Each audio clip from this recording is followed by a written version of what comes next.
Hello, welcome to a collective reading today.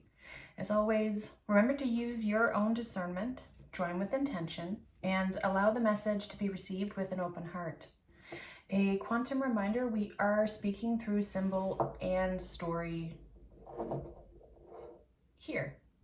So please do not rely on tarot readings as factual evidence. You are always encouraged to do your own research, especially when engaging with strangers on the internet. In the description, I have a few links. One is to my Buy Me a Coffee, where you can book a personal reading or an experimental integration session. And I'm also linking my Substack, which hosts the 444 Collective, where the signal is active. Speaking of active, I have not been very active here this month. I made a post about it a few days ago, so that's still on my channel. There's been a lot of changes, including a lot of grief, and it's not exactly been ample opportunity for diving in with a collective.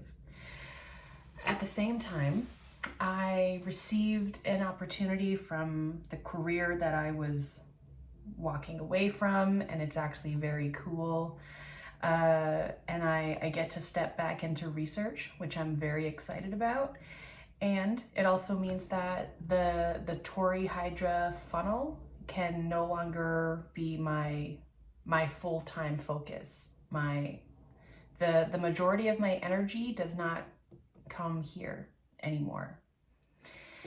And I'm gonna play around with it and see how things go, but I'm not putting any force on this process. I will get to a message about the veil, and I also want to say I don't know yet if I'm going to be doing this on this channel or on my second channel that I'm debating totally changing around, cause yeah. I'm going to be, don't mind me just setting it on fire. Oh my God. But the flame still belongs.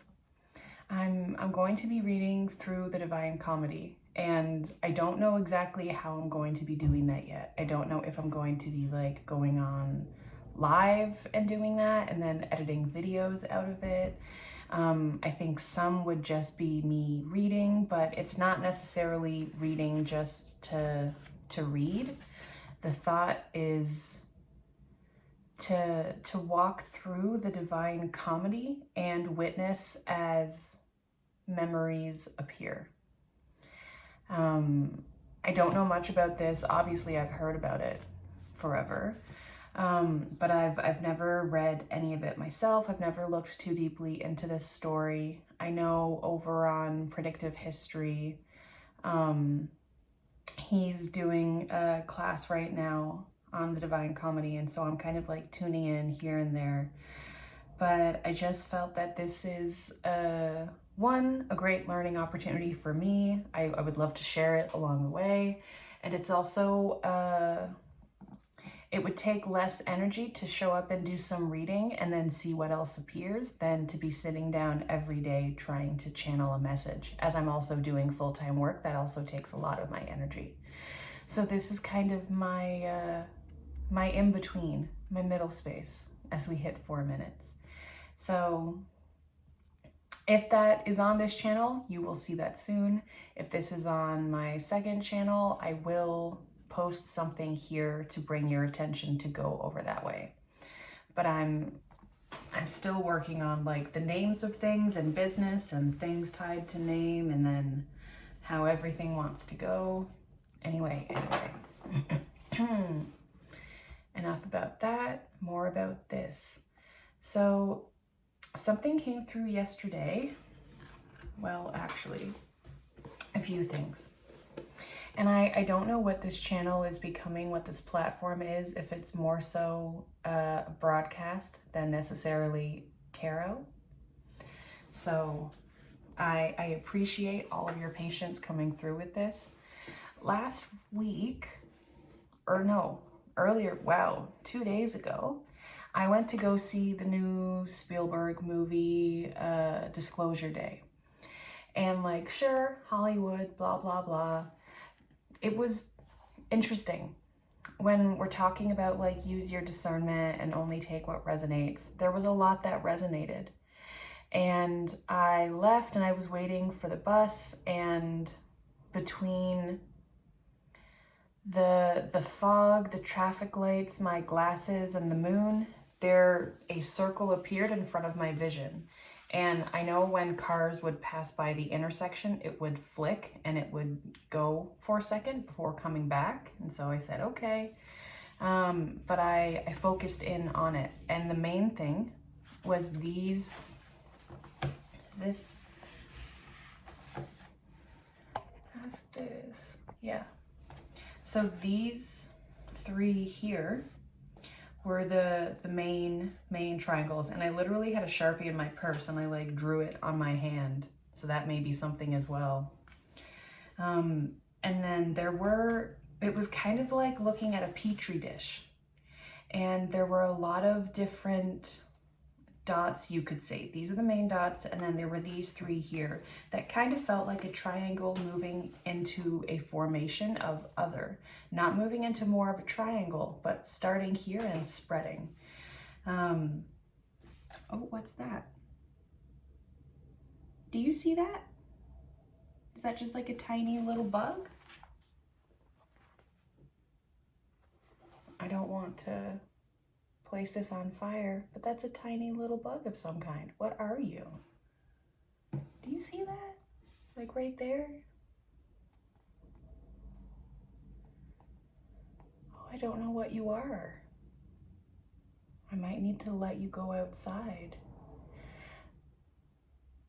But that's very freaking interesting talking about, I'm gonna go let this little bug outside because I don't know what you are.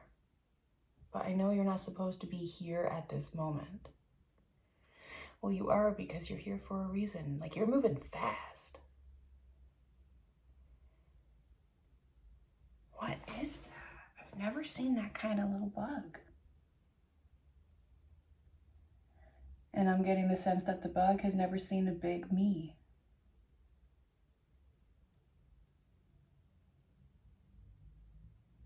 And part of me is just like, what if we just share? What if we just share the space? Yeah.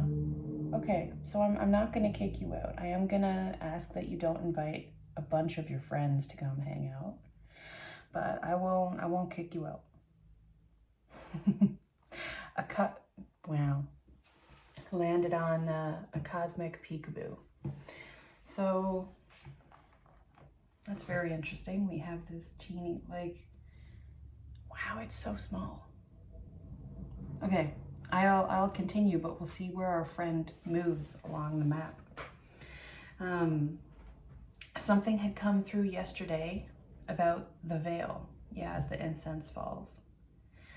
Wow, he's not crossing the blue line. He's actually going in through the space created, accessing a portal. Oh my goodness.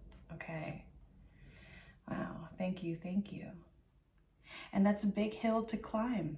And I don't know if he's going to take on the route or continue here where it is easiest.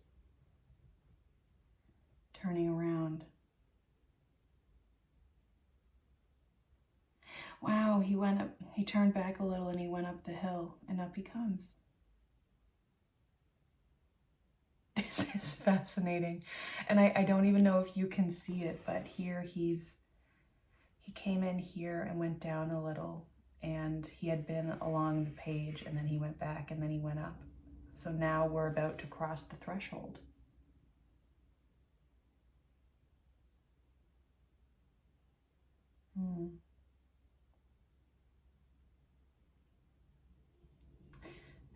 I was about to say making a beeline for it, and then someone's car alarm went off.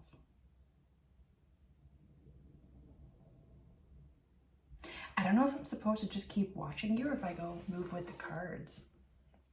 I feel like I already cut them, but I want to make sure I really cut them. We'll do two. Baby steps and portal. Well, okay.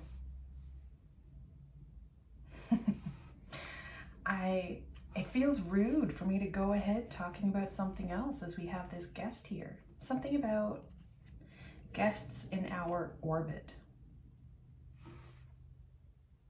And now crossing out. Like, who are you?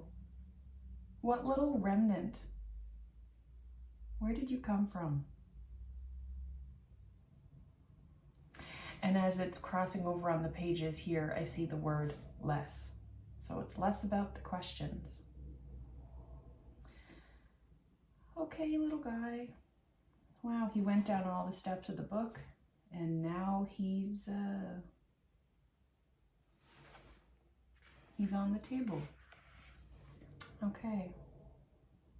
And I have a feeling you're a little guy that's not going to cause me any issues, any gripe. But of course, there is the natural response to something is in my space that I've conquered and I've settled. And it's the need to point and say, alien, you are an alien to here. You are not supposed to be here. I need to now remove you.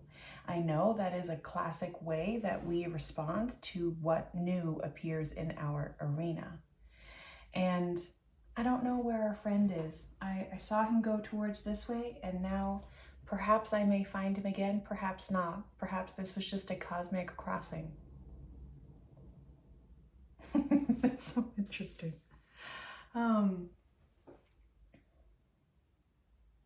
Wow. Okay. Yeah, I've been getting the sense that more than anything, my messages are heavily leaning into cosmic territory.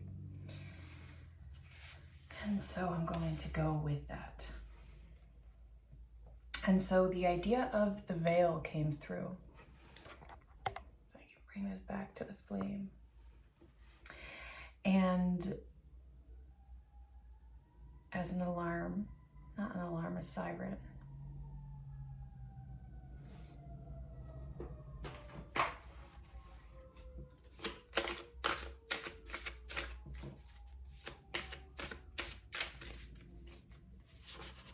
And I've mentioned this before, but there's something about burying the lead, about having to cover your tracks before what is can appear.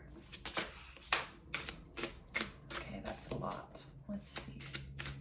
Okay, we're talking about framing. On bottom, we have 19 growth plants. I haven't even gotten to what came in channeled, but I suppose that's just the way it is. So this is something leaning in with a shadow. Don't know if I can show all of these. So, wow, I don't know if I've had this before.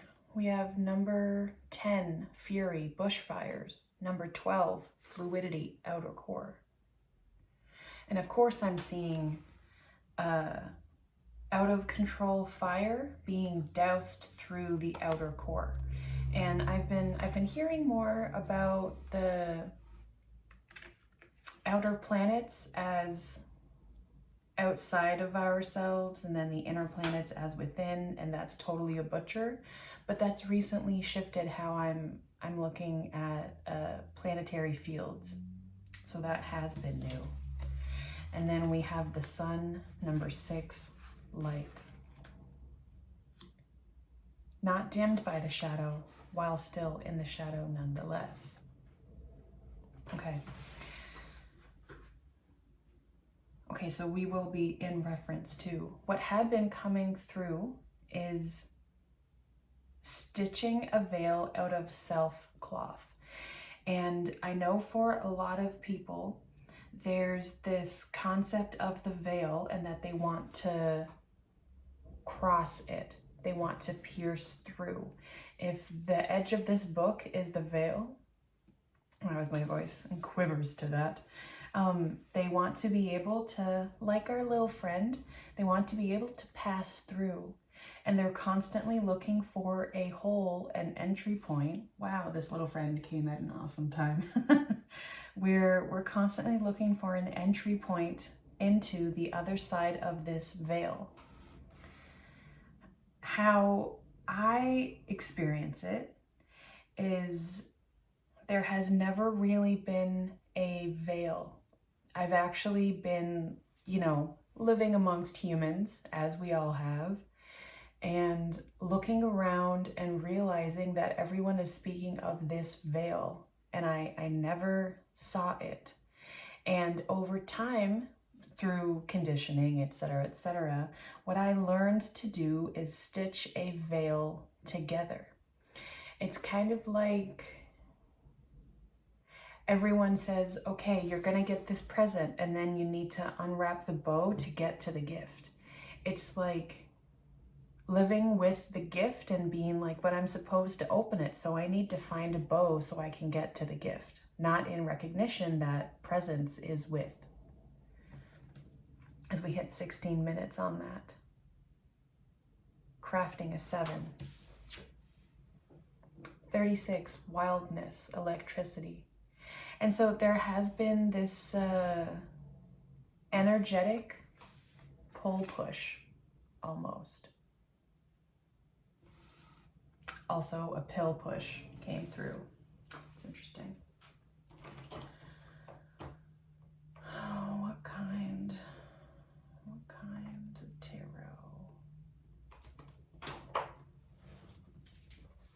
No. Okay. It's like I can tell that I don't want to, I just split it. I don't want to use one that I'm going to have to censor, but I know that that is the likelihood of everything anyway.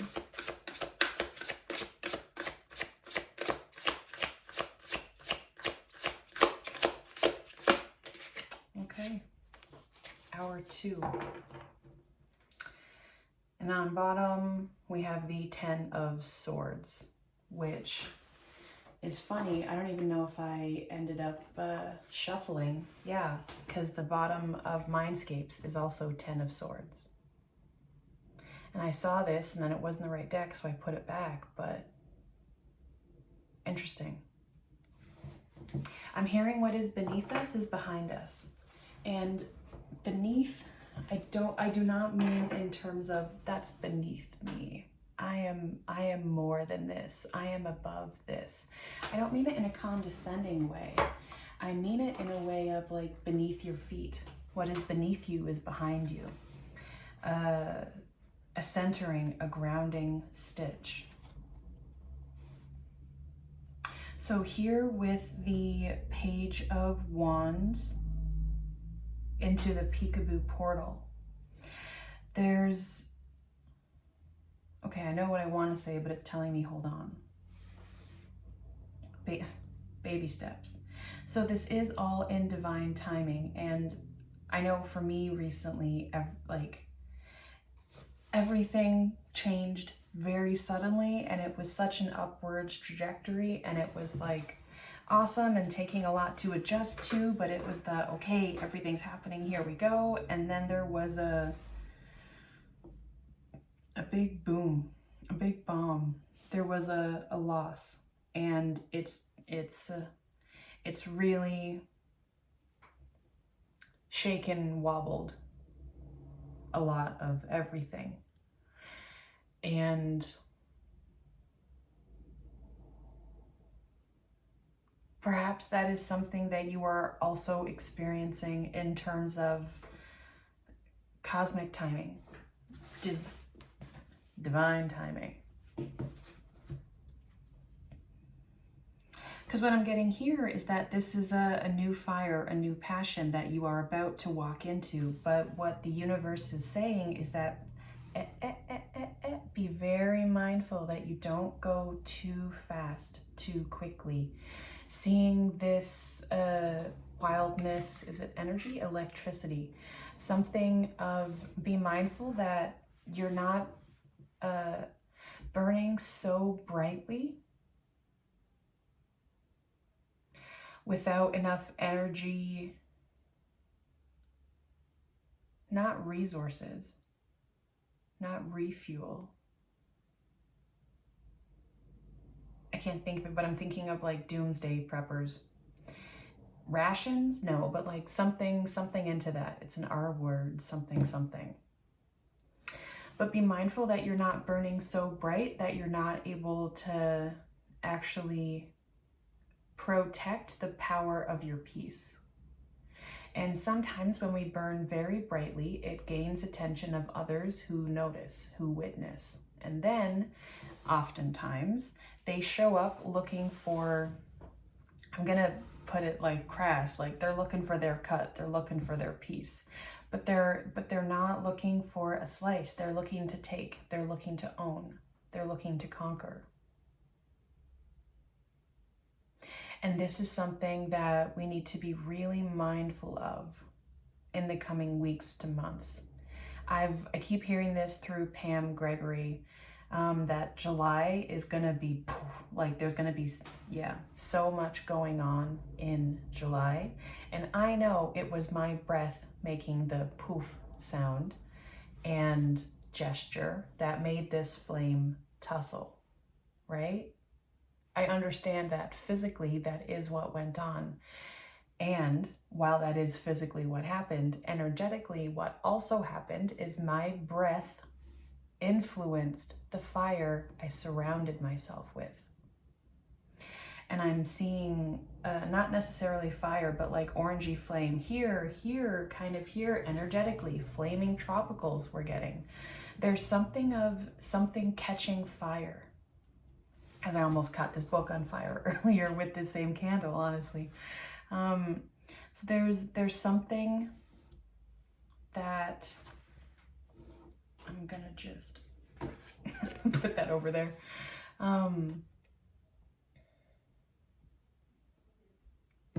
And here it is reminding me of fires in Australia a few years ago, wildfires. And what is not seen, what is not monitored, being taken under by flame. As we hit 22. And so be careful and be and like, I don't know what better word to use aside from be mindful. Monitor, perhaps. Seeing this now as like an antenna on top of this serpentine. But monitor where the wind is coming from, because that is going to impact where the breeze takes your flame. And read into that what you will. Let's see. Okay. Now mindscapes. What do we open up? Okay, this is it. We open up to the 4 of Spires. So the alongside message, leading to our 9 of Tides, our 9 of Cups. Walking into, is it wish fulfillment, they say? Go at pace. There's no need for a force or pressure. And it's funny, as I'm looking at the screen, there's so much going on down here, and half the screen is taken up just in flame. And I've noticed that in other videos because I want to have the flames on screen. And then I realized, it takes up a lot of space. So like, we'll see how things change around. But what I'm getting is you need to learn how, or what Spirit is asking for you to take from this teaching, from this lesson, is yes, how to take up space, but how not to, it's not about hoarding your privacy. It's not about trying to find a corner where you can finally be at peace. It's actually about branching up into the air as well.